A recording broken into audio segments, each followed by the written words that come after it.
Meenu TV.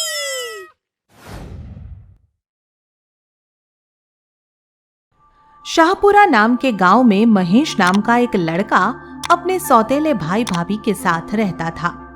उसका सौतेला भाई तो उसे बहुत चाहता था और उसका पूरा ख्याल भी रखता था, मगर उसकी सौतेली भाभी को वो फूटी आंख पसंद नहीं सुहाता था।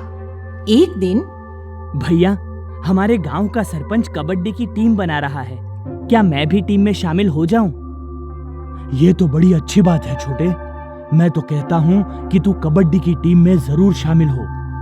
बात अभी पूरी भी नहीं हुई थी कि तभी अचानक से भाभी बीच में आ टपकी। काम वाम तो कुछ करता नहीं है, मुफ्त में रोटियां तोड़ता है। कबड्डी खेलने की बजाय खेत में जाकर काम क्यों नहीं करता? बच्चा है, इस उम्र में नहीं खेलेगा तो क्या बूढ़ा होकर खेलेगा? खेत संभालने के लिए मैं अकेला ही बहुत हूँ। सौतेले भाई पर भी ऐसे प्यार दिखाते हो जैसे खुद की माँ का चना हो। देख लेना, एक दिन धोखा ही मिलेगा। निर्मला, आगे से महेश को कभी हमारा सौतेला भाई मत कहना। अगर कहा तो बात बर्दाश्त से बाहर हो जाएगी।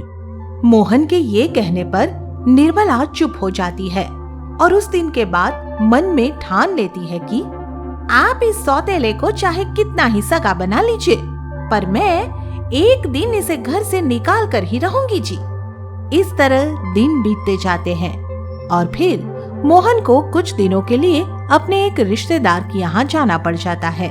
मोहन के जाते ही निर्मला महेश पर जुल्म ढाना शुरू कर देती है। भाभी, जब से भैया गए हैं आप सिर्फ अपने लिए ही खाना बनाती है और मैं भूख से तड़पता रहता हूँ। मेरे लिए भी खाना बना दो ना। भिखारी की तरह खाना मांगने से तो अच्छा है कि कहीं जाकर डूब मर। पलकर सांड हो गया है और फिर भी कबा कर नहीं खा सकता। चला जा मेरे घर से और कभी मुझे अपनी शकल मत दिखाना। सौतेली भाभी के इस तरह के कठोर वचन महेश सह नहीं पाता। वह भावुक होकर आत्महत्या करने का निर्णय लेता है और फिर एक जंगल की तरफ आ जाता है। ऐसे जीवन से तो मरना ही भला है। क्यों न मैं इस झरने में कूदकर अपनी जान दे दूं? महेश यह सोच ही रहा था कि तभी उसकी नजर झाड़ियों में फंसे एक खरगोश पर पड़ जाती है और वह, अरे, ये तो बुरी तरह फंस गया है, इसकी मदद तो करनी ही पड़ेगी। यह कहते हुए वह झाड़ियों में फंसे खरगोश की मदद करता है और फिर उसे देखकर इतना खुश होता है कि खुद के मरने की बात तो भूल ही जाता है। इस तरह शाम हो जाती है और उसे जंगली जानवरों की डरावनी आवाजें सुनाई देने लगती है। अब क्या होगा? जंगली जानवर तो मुझे मार ही देंगे। यहाँ तो सिर छिपाने के लिए कोई आश्रय भी दिखाई नहीं देता। यह सोचते सोचते उसकी नजर एक खाली माचिस पर जाकर अटक जाती है। काश ये माचिस मेरे लिए घर बन जाए तो सब समस्याएं अपने आप हल हो जाएं। महेश के ये कहते ही माचिस अचानक से बड़ी होने लगती है और एक आलीशान माचिस घर में बदल जाती है। इसके साथ ही घर के आसपास स्विमिंग पूल और उद्यान भी प्रकट हो जाते हैं। इस तरह महेश को जंगल में रहने के लिए एक सुंदर ठिकाना मिल जाता है और वह इस घर में रहने लगता है। फिर कुछ दिन बाद फॉरेस्ट वाले उधर आते हैं तो इस जगह को देखकर हैरान रह जाते हैं। अरे, कितनी नायाब जगह है। ये तो जंगल की सैर करने वालों के लिए बेहतरीन पर्यटन स्थल बन सकती है। महेश फॉरेस्ट वालों का अच्छे से आवभगत करता है और फिर उनकी मदद से महेश का वह माचिस घर शहर के लोगों के लिए पसंदीदा पर्यटन स्थल बन जाता है। दूर दूर से पर्यटक वहां आने लगते हैं और कुछ ही दिनों में महेश बहुत अमीर हो जाता है। सुनो भाई, ये जगह आपको अच्छी तो लगी ना? बहुत अच्छी लगी। स्वर्ग से सुंदर जगह है। फिर अखबार और टीवी वाले भी यहाँ पहुँच जाते हैं और महेश के इस अनोखे माचिस घर की प्रसिद्धि चारों तरफ फैल जाती है।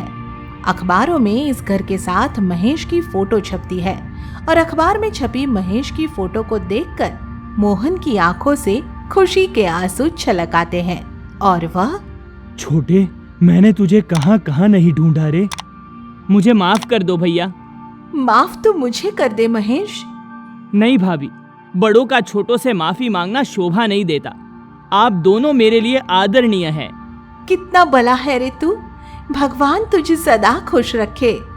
इस तरह महेश फिर से अपने भाई और भाभी से मिल पाता है और सब खुशी खुशी उस जादुई माचिस घर में रहने लगते हैं।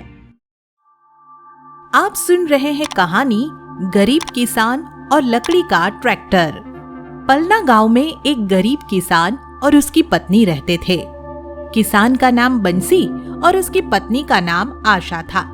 बंसी खेती करके भी सुखी नहीं था, क्योंकि अपने खेत की आमदनी से तो वह गांव के महाजन का कर्ज तक नहीं उतार पा रहा था। बंसी के पास एक ही बैल था और वह किसी तरह उसी से काम चलाने को मजबूर था। रोते पीटते किसी तरह उसी की मदद से खेतों को तैयार करके उनमें बीज बोना पड़ता था। क्या खेती करना है ये भी, तुझ अकेले पर जुल्म ढाता रहता हूँ, पर मजबूर हूँ भाई। हाथ में पैसे नहीं है, इसीलिए दूसरा बैल नहीं खरीद पाता। मगर तू चिंता मत कर, इस बार जैसे ही फसल उठने पर पैसा हाथ में आएगा, पहले एक बैल खरीदूंगा, फिर तुझे भी सहारा मिल जाएगा। बंसी अपने बैल को समझा ही रहा था कि तभी वहाँ आशा भी आ जाती है और उससे पूछती है, अजी क्या समझा रहे हो बैल को?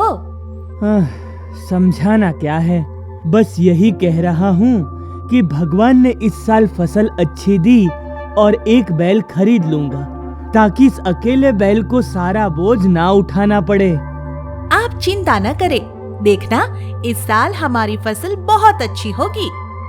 यह सोचकर बंसी और आशा अपने खेतों में खुशी खुशी बीज बो देते हैं और सारा बीज अच्छे से उग भी आता है।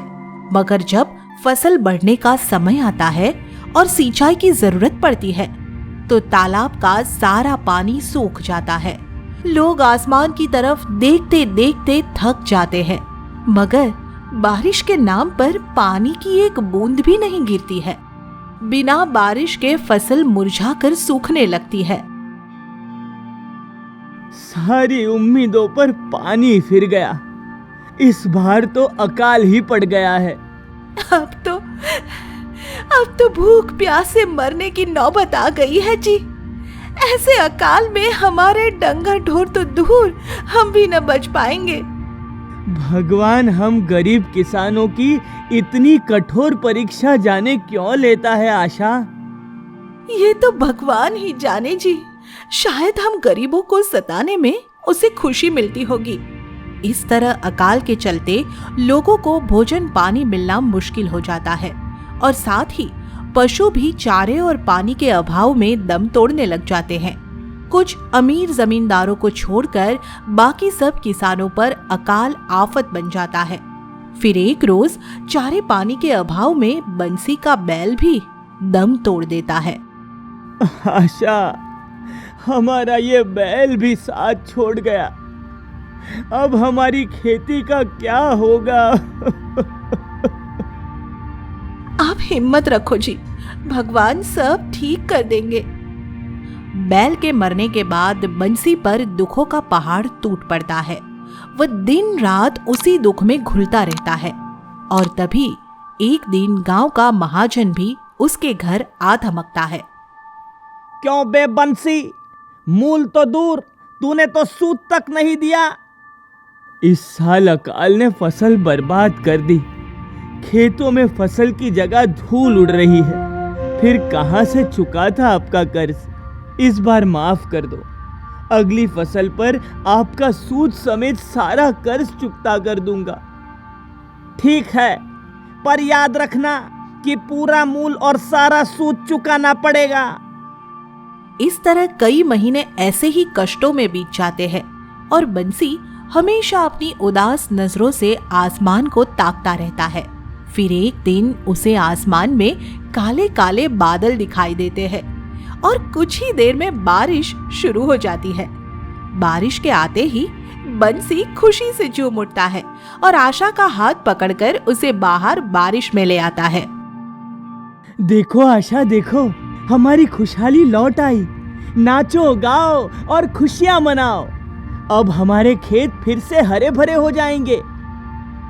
यह कहते कहते अचानक ही बंसी की आंखें भर आती है और वह रोने लगता है। ये हंसते हंसते आप यकायक रोने क्यों लगे जी? अब तो फसल बोने की रुत आ गई है, कम से कम अब तो हंस लो। वो तो ठीक है आशा, पर हमारे पास ना तो बैल है और ना ही बीज और खाद के लिए पैसे, फिर हम फसल कैसे बोएंगे? आप चिंता मत कीजिए, उसका भी इंतजाम हो जाएगा।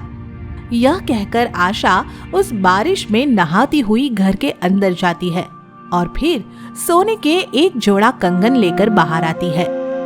ये हमारे खानदानी कंगन है जी, और खास सोने के बने हैं। आप इन्हें बेचकर फसल बोने का इंतजाम कर लो। बंसी अगले ही दिन आशा के सोने के कंगन लेकर शहर चला जाता है और फिर शाम को लकड़ी के बने एक अनोखे ट्रैक्टर पर सवार होकर घर लौटता है। आशा लकड़ी के बने इस अनोखे ट्रैक्टर को देखकर आश्चर्य में पड़ जाती है। ये तो सच में कोई जादुई चीज ले आए हो जी, ट्रैक्टर, और वो भी लकड़ी का।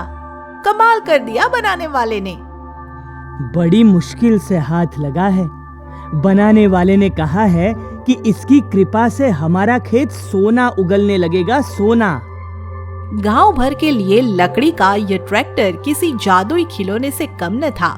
बंसी जिधर भी इसे लेकर जाता, इसे देखने के लिए इसके आसपास लोगों की भीड़ लग जाती। अरे देखो देखो, बंसी का लकड़ी का ट्रैक्टर। अरे वाह वाह, यह तो सच में ही अजूबा है। इसके आगे किसी और ट्रैक्टर की तो कोई औकात ही नहीं लगती। बंसी के लकड़ी से बने इस अद्भुत ट्रैक्टर को देखकर लोग जितना हैरान होते हैं, उससे कहीं ज्यादा हैरान इसकी ताकत और कारनामों को देखकर होते हैं। यह बड़ी से बड़ी भारी ट्रॉली को आसानी से खींच लेता है और खेती के सब काम भी आसानी से कर लेता है। सबसे बड़ी बात तो यह कि कार की तरह दौड़ता है और गहरे से गहरे कीचड़ में भी, और ट्रैक्टर की तरफ फंसकर खड़ा नहीं होता है। इसी कारण गांव भर में बंसी का अच्छा खासा रौब बन जाता है।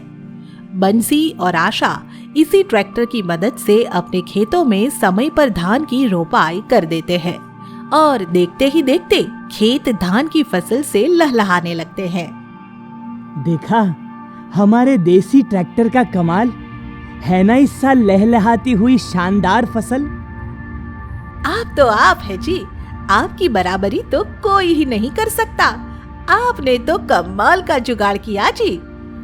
फिर उसी साल से सचमुच ही बंसी के खेत सोना उगलने लगते हैं और वह महाजन का सूद समेत सारा कर्ज चुकता कर देता है और साथ ही आशा के लिए सोने के सुंदर कंगन भी बनवा देता है। आशा अपने कंगन वापस पाकर बहुत खुश होती है। आज बंसी अपने गांव का सबसे धनी किसान बन गया है और उसके पास कई ट्रैक्टर है, मगर वह सबसे ज्यादा प्यार अपने उस लकड़ी के ट्रैक्टर से ही करता है। आगे की मजेदार स्टोरी के लिए चैनल को सब्सक्राइब करें और बेल आइकन प्रेस करना ना भूलें।